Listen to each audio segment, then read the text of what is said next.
نفلی روزہ کسی وقت کسی وجہ سے بھی توڑا جا سکتا ہے۔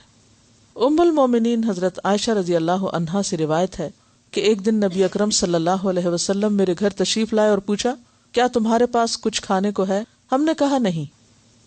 نبی اکرم صلی اللہ علیہ وسلم نے فرمایا، اچھا تو پھر میرا روزہ ہے۔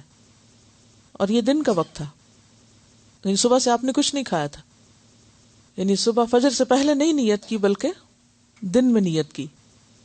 کسی اور دن پھر نبی اکرم صلی اللہ علیہ وسلم ہمارے گھر تشریف لائے۔ میں نے عرض کیا، یا رسول اللہ صلی اللہ علیہ وسلم، حیث یعنی حلوہ تحفے میں آیا ہے۔ رسول اللہ صلی اللہ علیہ وسلم نے فرمایا، تو لاؤ۔ میں صبح سے روزے سے تھا اور آپ نے دن میں اس کو کھول دیا۔ یعنی اگر نفلی روزے سے ہو انسان اور کوئی بھی وجہ ہو یا کوئی بھی وقت ہو، زوال سے پہلے زوال کے بعد، تو اس کو کھولا جا سکتا ہے۔ مثلا آپ نے روزہ رکھا ہوا ہے، آپ کسی کے گھر گئے، وہ آپ کو کھانے کے لیے کہتے ہیں، اور اب آپ ظاہر نہیں کرنا چاہتے کہ آپ نے روزہ رکھا تھا اور آپ نفلی روزے رکھتے ہیں، تو آپ کھانے میں شریک ہو جائیں اور روزہ کھول دیں۔ ایسا کیا جا سکتا ہے، ایسا کرنا گناہ نہیں۔ لیکن رمضان کا روزہ جو ہے اسے آپ اس طرح نہ توڑ سکتے ہیں اور نہ ہی اس میں تاخیر کر سکتے ہیں۔ مانا ہوا روزہ جو ہے وہ پھر فرضی روزے کے مطابق ہو جائے گا، یعنی نفلی روزے اور فرضی میں فرق ہے، یعنی وہ فرض کے برابر ہو جاتا ہے۔